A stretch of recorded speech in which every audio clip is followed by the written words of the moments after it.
प्यारे बच्चों, आज हम देख रहे हैं BCom second year budgetary control chapter का क्वेश्चन नंबर 4। इससे पहले के क्वेश्चन आप प्लेलिस्ट में देख सकते हैं। इसमें दिया हुआ है Prakash manufacturers request you to prepare cash budget. तो आज का जो हमारा सवाल है वो कैश बजट का है। On the basis of the following information, निम्न सूचनाओं से। ए पॉइंट आपके दे रखा है, इसमें है मंथ, फिर दे रखा है सेल्स, फिर मटेरियल, फिर वेजेज, फिर सेलिंग एक्सपेंसेस, फिर प्रोडक्शन एक्सपेंसेस, फिर एडमिनिस्ट्रेटिव एक्सपेंसेस। तो बच्चों, कैश बजट में दो भाग होते हैं, आप ध्यान से समझने की कोशिश करें। एक होता है रिसिप्ट, तो ऐसी एक्टिविटी जिससे पैसा आता है वो रिसिप्ट है। उसमें से घटा दिया जाता है पेमेंट्स,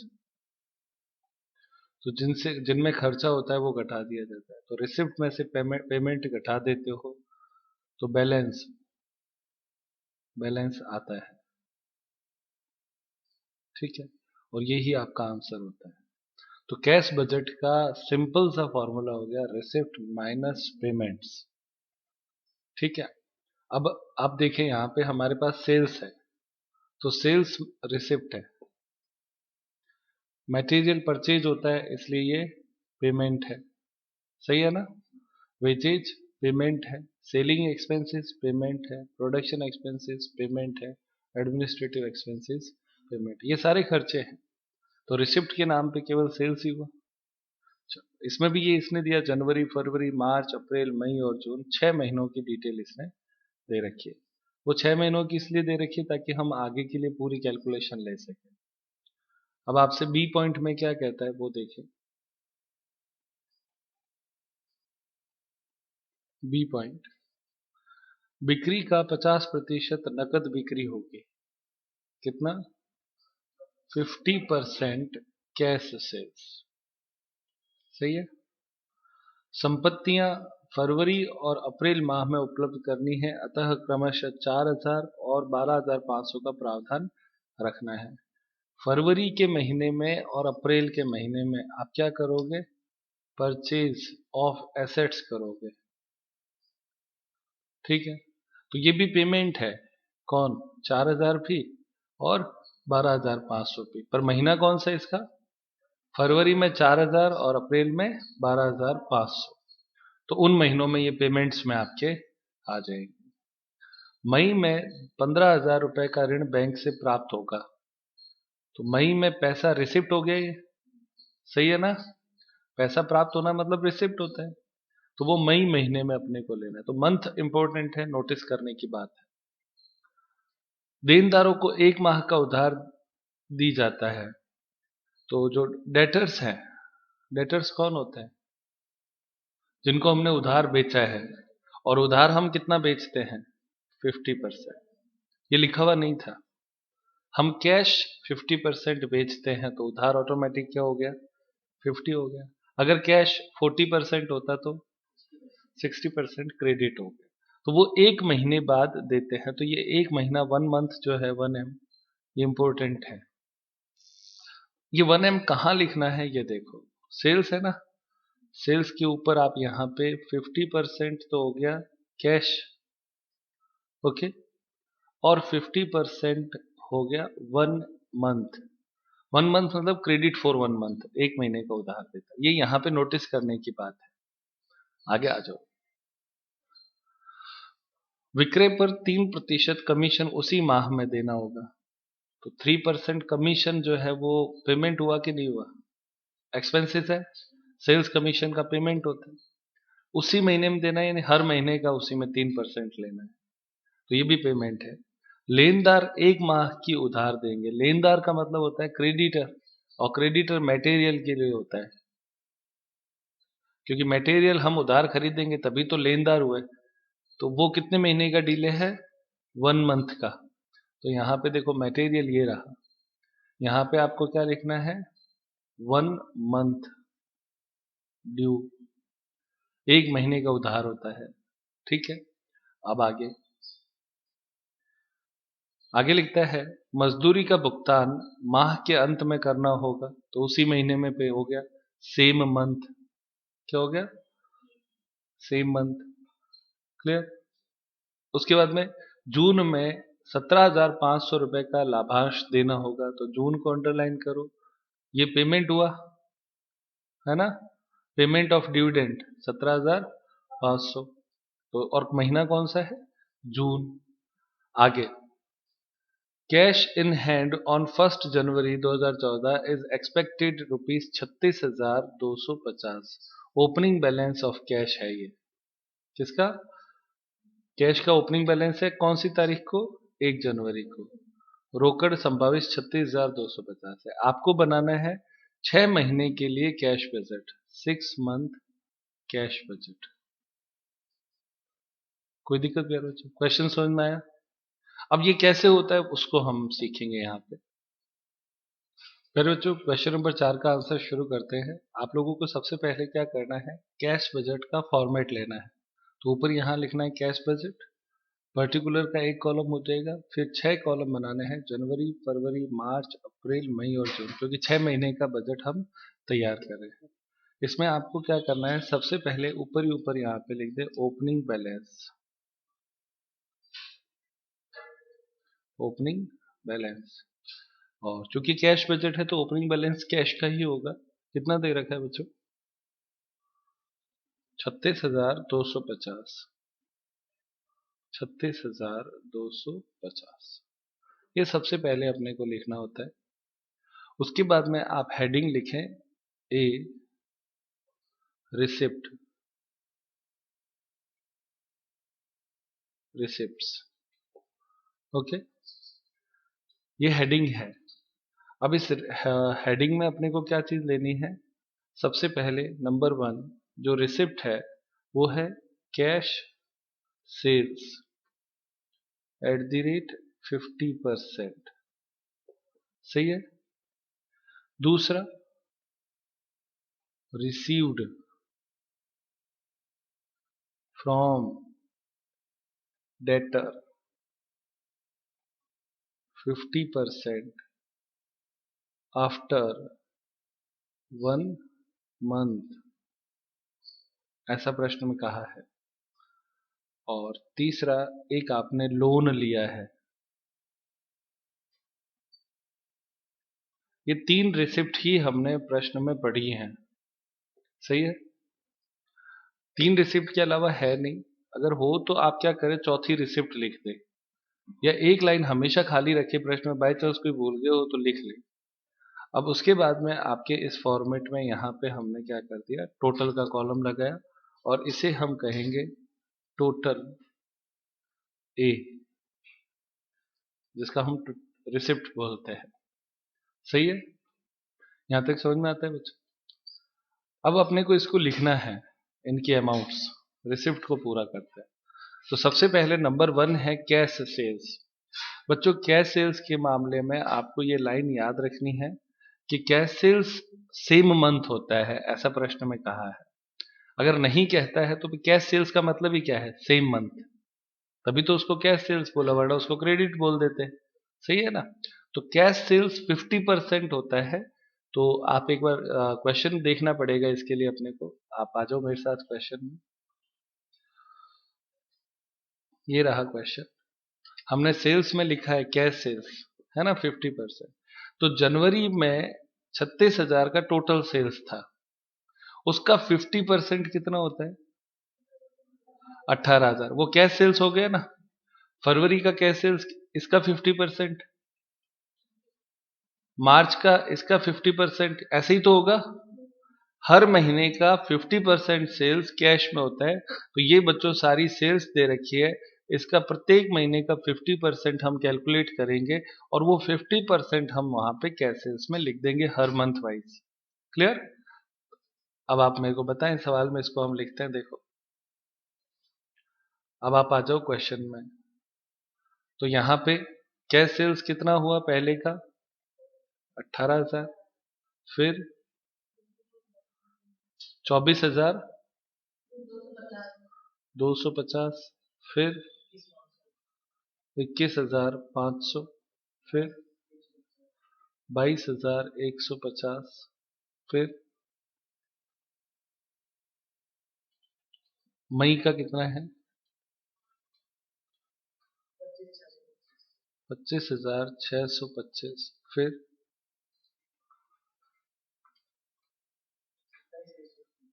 27,175। 50% हो गया, कोई दिक्कत थोड़ी है इसमें। अच्छा, अब अगला है रिसीव्ड फ्रॉम डेटर। जब आप उधार बेचते हो और आप चाहें तो इस पूरी लाइन को एक ही लाइन में लिख सकते हैं, क्रेडिट सेल्स, है ना। मैंने इसको डिटेल में सिर्फ इसलिए लिखा था कि आपको समझ में आ जाए, बाकी आप इसको क्रेडिट सेल्स लिख सकते हो। ऊपर तो हो गई क्या सेल्स, ये क्रेडिट सेल्स है, उसमें वो क्या कहता है, रिसीव्ड फ्रॉम डेटर।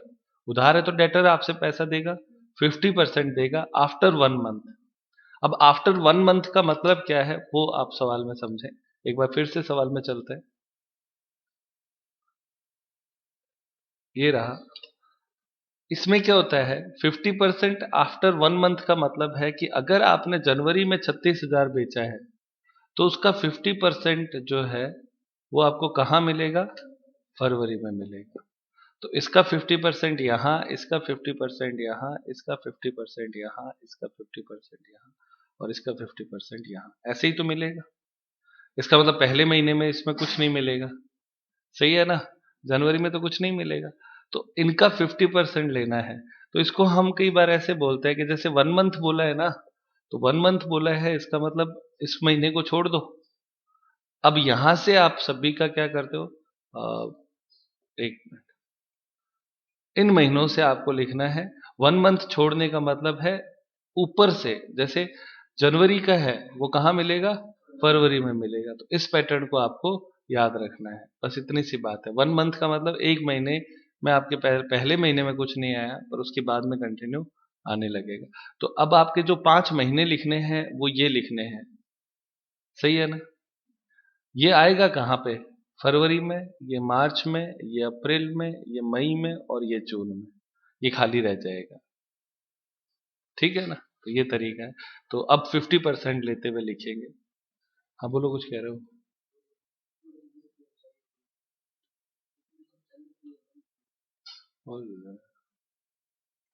तो प्यारे बच्चों, ये 50% आपको लेना है। 50% जनवरी का फरवरी में, फरवरी का मार्च का, मार्च में अप्रैल में, इस तरीके से चले। आपके लोन कौन से मंथ में लिया है, लोन कौन से मंथ में लिया है, प्रश्न में देखो। मई में कितने का लोन है, तो मई केवल महीना है ना, वहां पे आपके रिसिप्ट पे लिखो 15,000, बाकी सारा डैश हो जाएगा। बस रिसिप्ट ये इतनी है बच्चों, ठीक है। टोटल अभी नहीं लगेगी इसकी, टोटल अभी नहीं लगानी है। आगे बढ़ जाओ, पेमेंट्स में आ जाओ, तो बी पॉइंट हो जाएगा पेमेंट्स। तो पेमेंट्स में आपके सबसे पहले नंबर 1, उधार खरीदा था क्या, तो वो हो गया payment to creditor, creditor payment for material. और इसमें आप लिख दे 1 मंथ, एक महीने का उधार होता है, सही है ना। तो सबसे पहले क्रेडिटर, तो क्रेडिटर होता किसके लिए है, मटेरियल के लिए। तो एक बार प्रश्न में देखो, ये रहा आपका, सॉरी बच्चों, ये रहा क्वेश्चन, मटेरियल 1 मंथ ड्यू का है। इसका मतलब जो जनवरी में आपने उधार खरीदा था उसका पेमेंट आप कब करोगे, फरवरी में। आ रहा है बात समझ में। तो अपने को क्या करना है, यहां से लेके यहां तक का लिखना है, पर स्टार्ट कौन से महीने से करना है, फरवरी से। आ रही है बात समझ में, एक महीने बाद जनवरी का फरवरी में, फरवरी का मार्च में, ऐसे चलेगा, हो जाएगा। तो स्टार्ट करते हैं। तो प्यारे बच्चों, जनवरी में कोई पैसा नहीं मिलेगा, तो आप यहां तो नील कर दो, क्योंकि जनवरी में जो आपने खरीदा उसका पेमेंट आप जनवरी में नहीं करते हो, फरवरी में करते हो। अच्छा, अब आप जनवरी से लिखना शुरू कर दो। कितना है जनवरी का अमाउंट, 12,500। समझ में आ रहा है बच्चों, जनवरी का पेमेंट फरवरी में हो रहा है। आगे 15,500, लाइन से ही बोलना है। फिर 12,750, फिर कितना, 15,300, फिर 18,500। कोई दिक्कत प्यारे बच्चों? हो गया। अब आपका सेकंड पॉइंट शुरू होता है, नंबर 2, वेजेज। तो वेजेज एसएम है, एसएम यानी सेम मंथ, क्योंकि उसी महीने के एंड में पेमेंट हो जाता है। अब एंड में हो चाहे बीच में हो चाहे पहली डेट को हो, पर उसी महीने में है, इसलिए सेम मंथ। तो सेम मंथ का मतलब जनवरी का जनवरी में लिखना है, फरवरी का फरवरी में। बोल दो बच्चों क्या है? 5,000, 6,050, 5,300, 12,500, 11,000, 11,500। ठीक है। वेजेज के बाद में नेक्स्ट आपका selling expenses, production expenses, administrative expenses, 3 खर्चे हैं। इन खर्चों के बारे में प्रश्न में क्या कहा है देखो। फिर बच्चों अब आता है अदर एक्सपेंसेस। तो अदर एक्सपेंसेस में कौन था, ये देखो यहाँ पे। अदर एक्सपेंसेस में वेजेज के बाद में सेलिंग, प्रोडक्शन और एडमिनिस्ट्रेटिव। इन प्रश्न के बारे में प्रश्न में एक लाइन मिसिंग है, वो मैं आपको नोटिंग करवा देता हूँ। तो आप प्रश्न में एक लाइन लिख लो, other expenses will be paid after 1 month. यहाँ पे स्टार डाल के किताब में लिख लो, इस जगह पे लिखना, सॉरी बच्चों, थोड़ा सा क्वेश्चन नंबर 5 में चला जाएगा। यहाँ लिखना है स्टार करके किताब में, other expenses will be paid after 1 month, यानी 1 महीने के बाद में दिए जाते हैं। तो जनवरी का फरवरी में चलेगा। तो तीनों खर्चे जो अभी हमने बात करे वो सारे क्या होंगे, 1 महीने के बाद पेमेंट होंगे। ये प्रश्न में लाइन मिसिंग है, आप नोटिंग में ले लें। आगे देखें, तो सारे खर्चे एक एक करके अपने को लिखने हैं, लेकिन लिखना स्टार्ट कहां से करेंगे, फरवरी से। तो तीसरा खर्चे का नाम बोलो क्या है, सेलिंग एक्सपेंसेस, और ब्रैकेट में लिख दो 1 मंथ, V1M। कितना हो गया, पहले में डैश, दूसरे में 2,000, 2,500, 2,750, 3,350, 4,250। फिर चौथा सेलिंग के बाद में आप ले लो प्रोडक्शन एक्सपेंसेस, प्रोडक्शन एक्सपेंसेस ये भी 1M लेना है। कितना, पहले में 3,000, 3,150, 3,000, 3,250, 4,000। उसके बाद में नेक्स्ट फिफ्थ पॉइंट, वो क्या है, एडमिनिस्ट्रेटिव एक्सपेंसेस, एडीएम लिख दो, एडीएम एक्सपेंसेस। तो वो भी 1 मंथ है, पहला डैश, फिर 750, 850, 1,000, 1,100 और 1,250। हो गया। उसके बाद में ये टेबल पूरी हो गई जो दे रखी थी सारे खर्चों की। अब अन्य खर्चों में आपके हमने पेमेंट किस किस पे लिखा है सवाल में देखो। एक आपके एसेट्स परचेज करने का है, कैपिटल एक्सपेंडिचर है ना। तो छठा पॉइंट लिखो, एसेट्स परचेज, जिसको कैपिटल एक्सपेंडिचर बोलते हैं, कैपिटल एक्सपेंसेस। वो कौन कौन से महीने में और कितने कितने हैं, जनवरी में नहीं है, फरवरी में कितने हैं, 4,000, और अप्रैल में 12,500, और ये आपके बाकी डैश हो जाएंगे।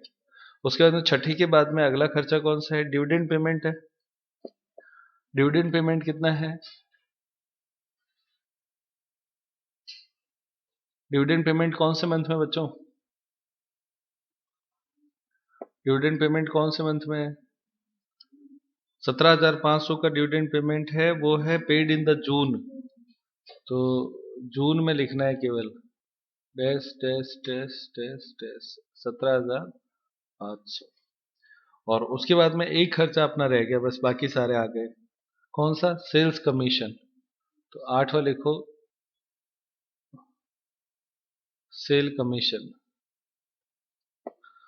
तो सेल्स कमीशन आपकी कितना परसेंट है at the rate 3% of sales है, और ये भी SM लिखो क्योंकि सेम मंथ में ही पेमेंट होता है। तो सेल्स आपकी प्रश्न में दे रखी है, उसका 3% कैलकुलेट करो जल्दी से, कितना आता है पहले का। तो बच्चों पहले मंथ में कितना है 1080, फिर 1455, फिर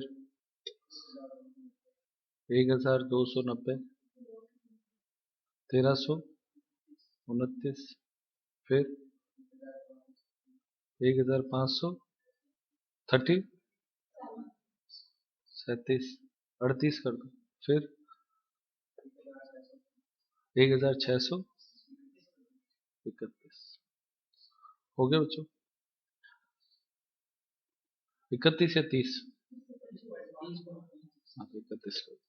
कहीं पे देखो यहाँ 0.5 बढ़ा दिया ना, तो यहाँ 0.5 कम कर दो, 30 कर दो इसे, ताकि बैलेंस बराबर हो जाएगा। हो गया सारा। अब आप यहाँ पे क्या करोगे, ये आपके आएगा टोटल बी। हो गया। अब उसके बाद में अगला काम, टोटल बी के बाद में वो होगा ए माइनस बी। तो यहां पे आप लिखे क्लोजिंग बैलेंस,